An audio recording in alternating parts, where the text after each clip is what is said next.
नमस्कार, मैं हूं सुचिस्मिता और आप देख रहे हैं खबर अब तक। आइए रुक करते हैं सुर्खियों की ओर।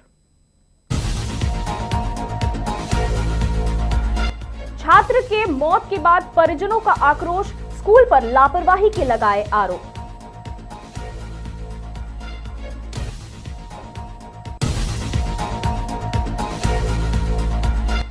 दुर्गापुर में सड़क हादसे के बाद बवाल, स्कूली छात्रा घायल, परिजनों व स्थानीय लोगों ने सड़क जाम कर किया विरोध।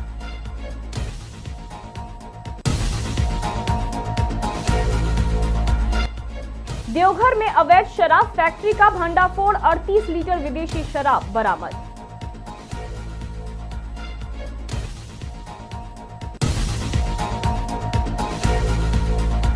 नशीले पदार्थों पर रोक की मांग, भाजपा ने थाने का किया घेराव।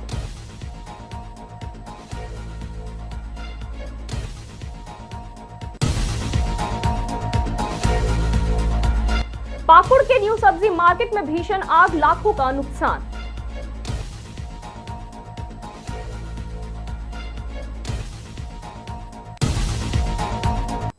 अब बढ़ते हैं विस्तारित खबरों की ओर।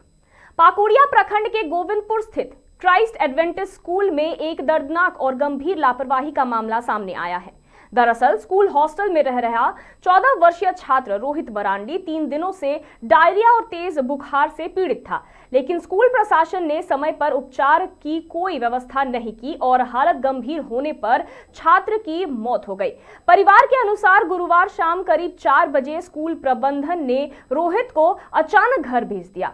परिजन बताते हैं कि बच्चा स्कूल से आते ही अचेत अवस्था में था और अस्पताल पहुंचने से पहले ही उसकी मौत हो गई। डॉक्टरों ने जांच के बाद रोहित को मृत घोषित कर दिया। घटना की जानकारी मिलते ही परिजन व ग्रामीण आक्रोशित हो गए और स्कूल के सामने ही जमकर विरोध प्रदर्शन शुरू कर दिया।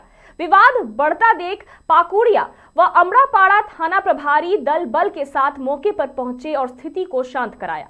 ग्रामीणों ने करीब 1 घंटे तक शव को स्कूल गेट के सामने रखकर सड़क जाम किया। बाद में स्कूल प्रबंधन से वार्ता के बाद जाम हटाया गया। फिलहाल मामले की जांच जारी है।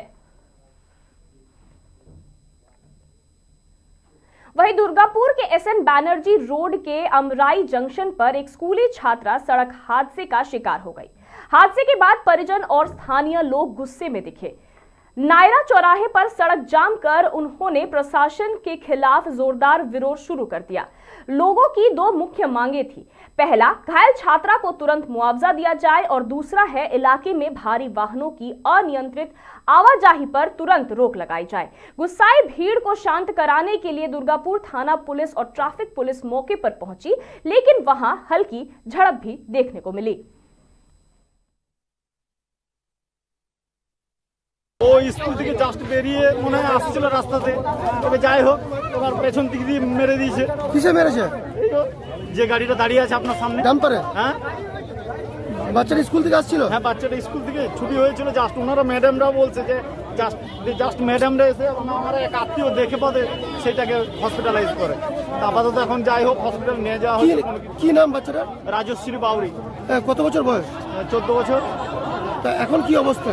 এখন পরিস্থিতি খুব খারাপ। ডাম্পারে এসে ধাক্কা মেরে দেয়? হ্যাঁ, ডাম্পারের পেছন দিক দিয়ে ধাক্কা মেরে দিচ্ছে। কিসে আসছিল? হেঁটে আসছিল? না, সাইকেল নিয়ে আসছিল। বাচ্চারা সাইকেল নিয়ে আসছিল? সাইকেল নিয়ে আসছে। যার মিনিট 20 আগে ঘটনা, আমরা দোকানে ছিলাম। এই টাইমে আমাদের যে কারখানাগুলো আছে, ইচ্ছাপুর বা বংশল যে কারখানাগুলো আছে, এই টাইমে প্রচুর গাড়ি পেরোয়। আচ্ছা। আর এই টাইমটাতে কি হচ্ছে, এখন স্কুলে ছুটি হচ্ছে, বাচ্চা মেয়েটা স্কুলে থেকে ওর মা গাড়ি করে বা কেউ ভদ্রমহিলা ওকে নিয়ে যাচ্ছিল। এবারে এই আগে যে ডাম্পার দেখতে হচ্ছে, এই ডাম্পারটা ওর গাড়ির উপর চাপিয়ে দেয়। আচ্ছা। আমরা যখন এসে দেখি তখন মেয়েটা কিন্তু পায়ের অবস্থা খুব খারাপ। अवैध शराब के व्यापार पर नकेल कसते हुए उत्पाद विभाग की टीम ने रीखिया थाना क्षेत्र के लुटियातरी गांव में बड़ी कार्रवाई की है। अधीक्षक उत्पाद के निर्देश पर चलाए गए छापेमारी अभियान के दौरान टीम ने एक घर से अवैध विदेशी शराब की मिनी फैक्ट्री का पर्दाफाश किया। टीम के पहुंचते ही मौके पर मौजूद आरोपी घर छोड़कर फरार हो गया। छापेमारी के दौरान घर के अंदर अवैध विदेशी शराब बनाने और पैकिंग करने का पूरा सेटअप मिला। कमरे में खाली बोतलों का ढेर, ढक्कन, लेबल, स्टिकर, स्क्रिप्ट, कैरामल और शराब तैयार करने वाले उपयोग होने वाली अन्य सामग्री बरामद की गई। उत्पाद विभाग की टीम ने मौके से करीब 38 लीटर विदेशी शराब और 5 लीटर स्पिरिट, सैकड़ों खाली बोतल, जार और अन्य उपकरण जब्त किया। पूरी बरामदगी को सुरक्षित कर पुलिस की उपस्थिति में सील कर दिया गया। छापेमारी के बाद क्षेत्र में हड़कंप का माहौल है।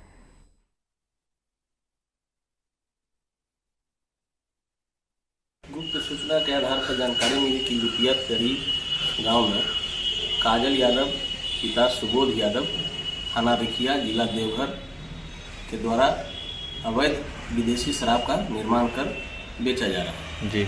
इस सूचना प्राप्त होने के उपरांत वहां पर पहुंचकर जहां घटनास्थल पर पहुंचकर 38.1 लीटर विदेशी शराब, 15 लीटर स्प्रिट, खाली बोतल लगभग 300 पीस, ढक्कन 100 पीस, विभिन्न ब्रांडों के स्टिकर 200 और कैरामल 2 लीटर, खाली जार 70 पीस, खाली स्टिकर पूरा एक बंडल वहाँ से बरामद किया गया। इसमें कोई संदिग्ध पकड़ाया गया है? नहीं, उस पर फरार अभियोग दर्ज किया गया है। अभी तक कोई कार्रवाई? अग्रेतर कार्रवाई उसमें काजल किरण यादव के विरुद्ध में फरार अभियोग दर्ज किया गया है और उसमें संदिग्ध व्यक्तियों की। वहीं आसनसोल उत्तर थाना क्षेत्र में बढ़ते अवैध कारोबार और नशीले पदार्थों की बिक्री के खिलाफ आज भाजपा ने जोरदार प्रदर्शन किया। रेल पार समेत कई इलाकों में बढ़ती आपराधिक गतिविधियों को लेकर भाजपा कार्यकर्ता थाना पहुंचे और नारेबाजी की। इस विरोध का नेतृत्व पूर्व मेयर जितेंद्र तिवारी ने किया। भाजपा का आरोप है कि पुलिस कार्रवाई नाकाफी है और अवैध कारोबार लगातार बढ़ रहे हैं। भाजपा नेताओं ने कड़ी कार्रवाई की मांग की है।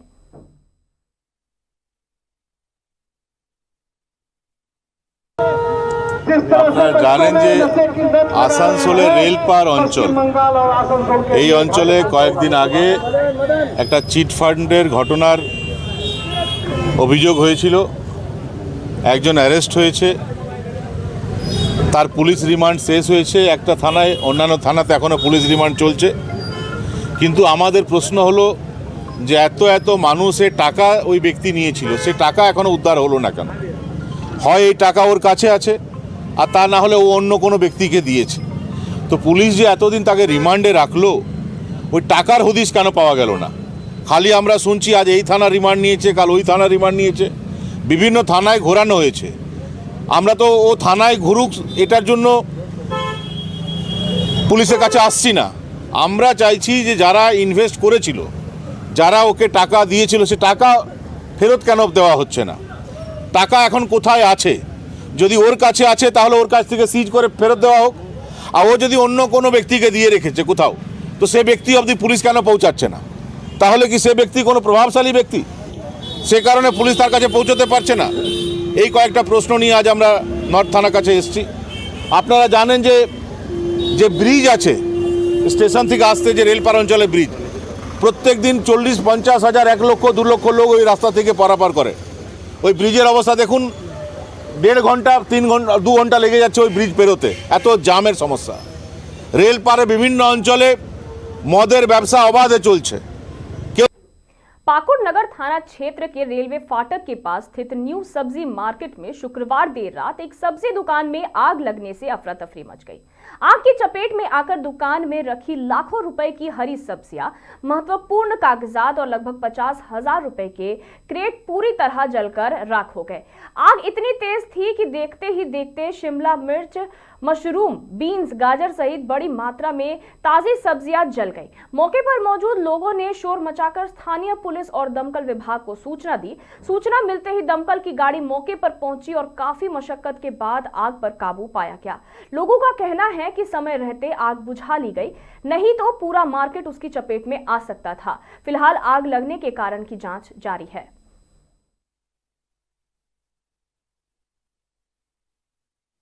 सब्जी सब शादी ब्याह का सब्जी का ऑर्डर ले के रखे थे और दुकान के भी सब्जी था। रात 11 के लगभग कौन दुकान में फेंक दिया। 425 करेट था खाली, उस करेट में आग लगा दिया और दुकान पूरा जल गया। वही सब 1.5 लाख रुपया था। कहाँ मालूम नहीं चला था। रात होया हुआ था, हम लोग तो अपना दुकान बंद करके घर में आके सोए हुए थे। हमको खबर मिला कि दुकान में आग लगा, तो गए तो देखते हैं कि सब जल कर राख हो गया। दमकल भी पहुंची, वही आग बुताई। अंडाल से बेहद ही चौंकाने वाली खबर सामने आई है, जहां शनिवार सुबह हरिपुर बाजार में वैवाहिक विवाद ने हिंसक रूप ले लिया। पिंटू गोप नामक युवक ने अपनी पत्नी पायल गोप पर चाकू से हमला कर उसे गंभीर रूप से घायल कर दिया। सुबह लगभग 7 बजे स्कूटी से जा रही पायल पर अचानक पिंटू ने वार कर दिया। उसकी चीख सुनकर स्थानीय लोग मौके पर पहुंचे और आरोपी को पकड़कर पुलिस ने अपने हवाले ले लिया। पायल को गंभीर हालत में आसनसोल जिला अस्पताल ले जाया गया। पीड़िता की मां के अनुसार पायल की नौकरी और पति की शराबखोरी को लेकर दंपति में अक्सर झगड़ा होता था। पुलिस ने आरोपी को हिरासत में ले लिया है और हमले की असली वजह की जांच में जुटी है। घटना के बाद हरिपुर बाजार में दहशत और आक्रोश का माहौल है।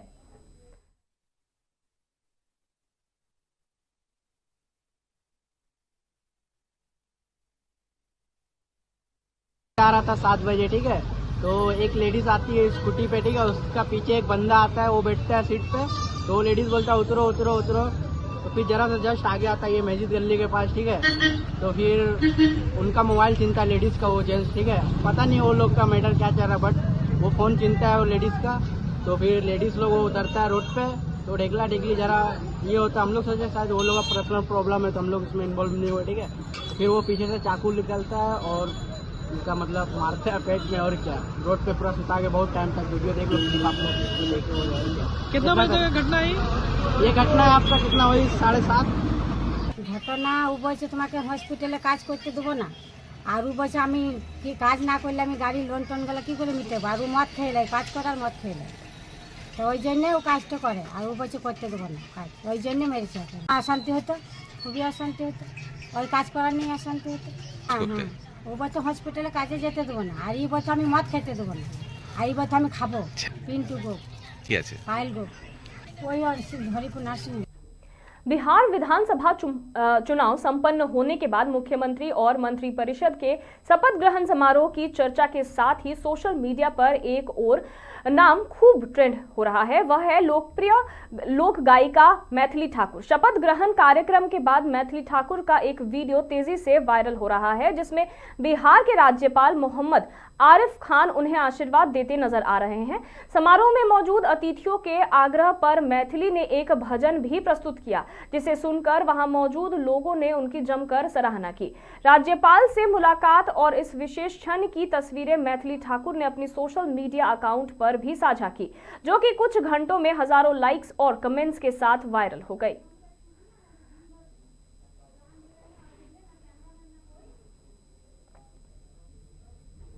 दुबई एयर शो में शुक्रवार को एक दिल दहला देने वाला हादसा सामने आया, जब भारतीय वायुसेना का स्वदेशी हल्का लड़ाकू विमान तेजस अपनी डेमोन्स्ट्रेशन फ्लाइट के दौरान दुर्घटनाग्रस्त हो गया। यह हादसा स्थानीय समय अनुसार दोपहर 2:10 हुआ, जब हजारों दर्शक विमान का हवाई प्रदर्शन देख रहे थे। प्रत्यक्षदर्शियों के अनुसार तेजस हवा में शानदार प्रदर्शन कर रहा था, तभी अचानक उसका संतुलन बिगड़ गया। कुछ ही सेकंड में विमान तेजी से नीचे गिरता देखा गया और जमीन से टकराते ही जोरदार विस्फोट हुआ।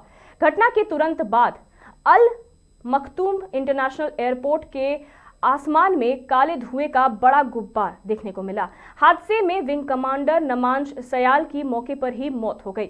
बता दें कि दुबई एयर शो दुनिया के सबसे प्रतिष्ठित एविएशन आयोजन में शामिल है, जहां अंतर्राष्ट्रीय एयरलाइंस और डिफेंस निर्माता अपनी उन्नत तकनीक और क्षमता का प्रदर्शन करते हैं।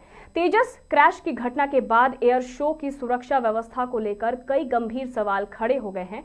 वहीं आपातकालीन टीम तुरंत घटनास्थल पर पहुंची और विमान अधिकारियों ने हादसे की जांच शुरू कर दी है।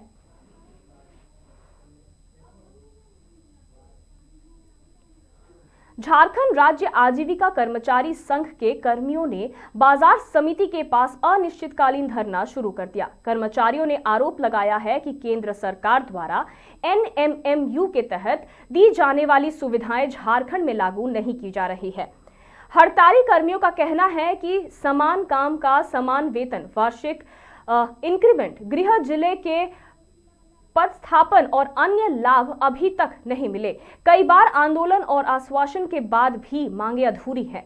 संघ के अध्यक्ष MD यासिद आलम ने कहा कि अन्य राज्यों में लाभ मिल रहे हैं, लेकिन झारखंड में लगातार उपेक्षा हो रही है। जब तक हमारी मांगे पूरे नहीं होंगी, यह आंदोलन जारी रहेगा। आज 21/11/2025 से अनिश्चितकालीन हड़ताल पर हैं। तो हम लोग का सरकार से और हमारे विभाग से 5 सूत्री मांगे को लेकर हम लोग आज से हड़ताल पर हैं। हम लोग की मांग है, हम लोग का जो NMMU मॉडल केंद्र सरकार द्वारा प्रस्ताव पारित कर लिया गया है, लेकिन अभी तक हमारे झारखंड में लागू नहीं किया गया है। उसको लेकर हम लोग पुरजोर विरोध कर रहे हैं और उसकी मांग कर रहे हैं। दूसरी मांगे हैं हम लोग को जल्द से जल्द राज्य सरकार का दर्जा दिया जाए। इसके बाद तीसरी मांगे हैं हम लोग का, जितने भी आंतरिक पदोन्नति होती है योग्यता के आधार पर, उससे जल्द उसको किया जाए। हम लोग JSLPS प्लस झारखंड राज्य आजीविका कर्मचारी संघ बैनर तले आज हड़ताल कर रहे हैं यहाँ पाकुड़ में। हमारी 4 सूत्री मांगे हैं, जिसमें पहले मांगे है हमारे NMMU आचार पॉलिसी लागू करना, जो कि पिछले 1 साल से लंबित है। दूसरा है हमारा वार्षिक वृद्धि 10% प्रति वर्ष, जो कि पिछले 4 साल से लंबित है। तीसरा है हमारा बहुत सारे स्टाफ जो है वो दूसरे प्रखंड या फिर बहुत दूर दूसरे जिला में बहुत दूर 200 किलोमीटर दूर तक ट्रांसफर किए गए हैं। हजारीबाग नगर निगम एक बार फिर अपनी लापरवाह कार्यशैली को लेकर चर्चा में है। दरअसल DTO चौक से झील तक 55 लाख रुपए की लागत से ग्राफ्टेड ग्रास लगाने की योजना शुरू तो हुई, लेकिन कुछ ही दिनों में अधूरी छोड़ दी गई। स्थानीय लोगों का आरोप है कि काम अधूरा है, फिर भी ठेकेदार ने लगभग पूरी राशि निकाल ली। अधूरे सौंदर्यकरण से सड़क की खूबसूरती बढ़ने के बजाय और बिगड़ गई है। लोगों का कहना है कि निगम ठेकेदारों के प्रभाव में काम कर रहा है। अधूरे काम का भुगतान कर दिया जाता है और फंड की बंदरबाट होती है। जब लाखों खर्च स्वीकृत थे तो काम अधूरा क्यों छोड़ दिया गया? रख रखाव की जिम्मेदारी किसकी है? लोग अब पूरी परियोजना की जांच और जिम्मेदारी पर कार्रवाई की मांग कर रहे हैं।